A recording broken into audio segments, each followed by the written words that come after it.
নমস্কার বন্ধুরা, তোমাদের সকলকে স্বাগত জানাই আমার ইউটিউব চ্যানেল মৌমিতা টিউটোরিয়াল হোমে।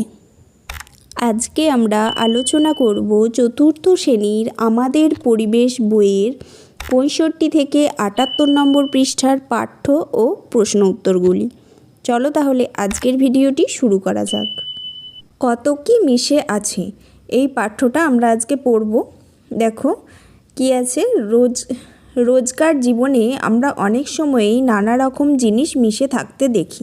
যেমন ধরো চাল আর কাঁকুর, জলে নুন ও চিনি গুলে মিশে যায়। তোমরা দেখেছো মুড়িতে মাটি গুঁড়ো মিশে যায়, বালি, সিমেন্ট আর জল দিয়ে সিমেন্ট মাখা হয়। একের বেশি রকমের জিনিস মিশে গেলে তাকে আমরা কি বলি? মিশ্রণ। অনেক সময় আবার মিশ্রণ থেকে উপাদানগুলি আলাদা করার দরকার হয়। সেই উপাদানগুলি আলাদা করে তা জানা যাক কীভাবে আলাদা করে। দেখো 1 নম্বরে আছে হাতে করে আলাদা করা যায়। যেমন কোন জিনিসগুলো হাতে করে আলাদা করা যায়? চাল থেকে কাঁকুর হাতে করে আলাদা করা যায়। কিভাবে? কুলোয় নিয়ে ঝেড়ে চাল থেকে কাঁকুরগুলো বেছে নেওয়া যায়। এবার কি বলেছে? প্রত্যেকটা জিনিস খালি চোখে দেখা যায় আর হাতে করে ধরা যায়, তাই সেগুলো হাতে করে আলাদা করা যায়। 2 নম্বরে আছে হাওয়ার সাহায্যে আলাদা করা যায়। যেমন কি হবে? চাল থেকে ধানের খোসা আলাদা করতে দেখেছি। ধানের খোসাকে তুষ বলে।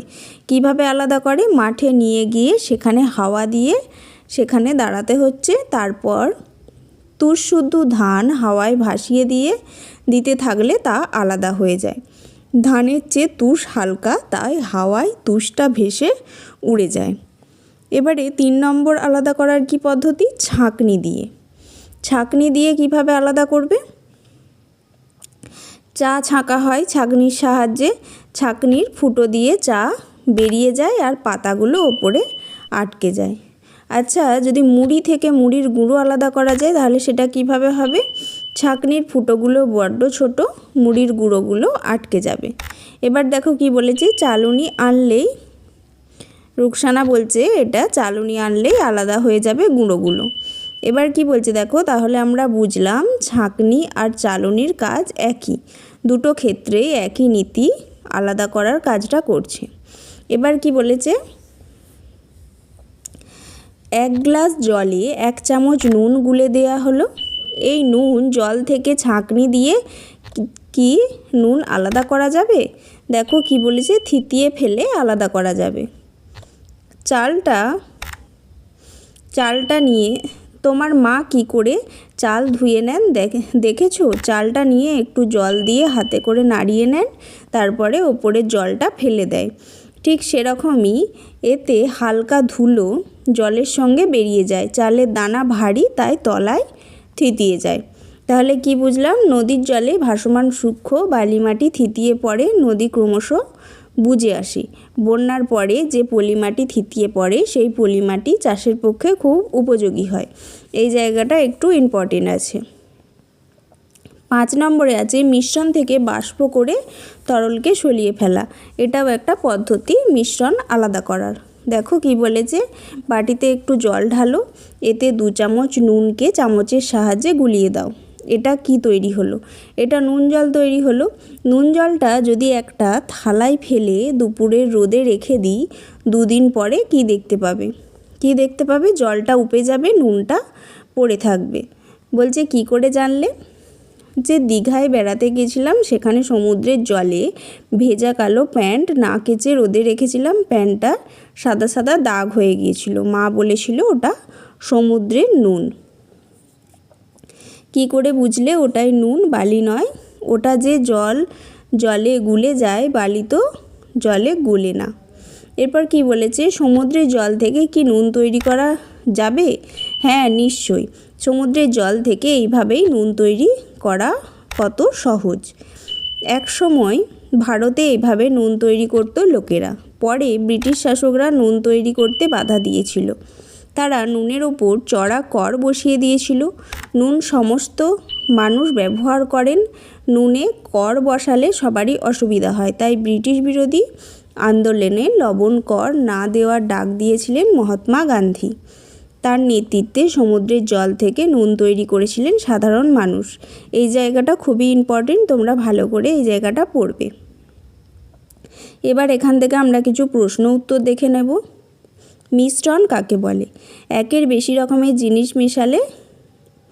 মেশানো হলে তাকে মিশ্রণ বলে। তুষ কাকে বলে? ধানের খোসাকে তুষ বলে। কোনো জিনিস আলাদা করা কিভাবে সম্ভব? যদি প্রত্যেকটা জিনিস খালি চোখে দেখা যায় তাকে হাতে করে আলাদা করা যায়। সমুদ্রের জলে ভেজা কালো প্যান্টে সাদা দাগ হয় কেন? সমুদ্রের জলে ভেজা কালো প্যান্ট না কেচে রোদে শুকোতে দিলে তাতে সাদা কালো দাগ দেখা যায়, এগুলো সমুদ্রের জলের নুনের কারণে। 5 নম্বর, মহাত্মা গান্ধী সমুদ্রের জল থেকে নুন তৈরি করেছিলেন কেন? এক সময় ব্রিটিশ শাসকরা সমুদ্রের জল থেকে নুন তৈরি করতে বাধা দিয়েছিল। তারা নুনের ওপর চড়া কর বসিয়ে দিয়েছিলেন। নুনে কর বসালে সব মানুষেরই অসুবিধা হবে, তাই ব্রিটিশ বিরোধী আন্দোলনে লবণ কর না দেওয়ার ডাক দিয়েছিলেন মহাত্মা গান্ধী। তার নেতৃত্বে সমুদ্রের জল থেকে নুন তৈরি করেছিলেন সাধারণ মানুষ। এই কোশ্চেনটা খুবই ইম্পর্টেন্ট। এবার দেখো কি বলেছে, খাবার কোথা থেকে পায়? কতগুলো খাবারের ছবি দেয়া আছে।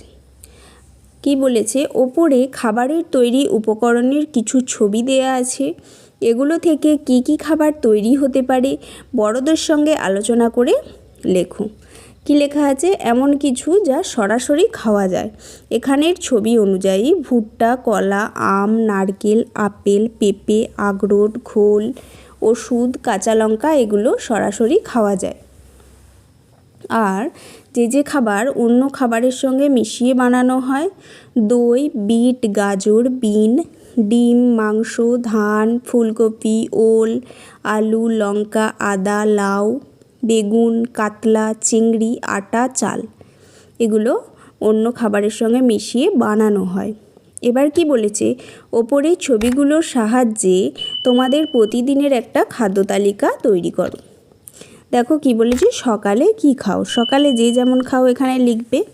আমি লিখে দিয়েছি রুটি তরকারি বা মুড়ি খায় কেউ, বা পাউরুটি দুধ কলা কেউ খায়।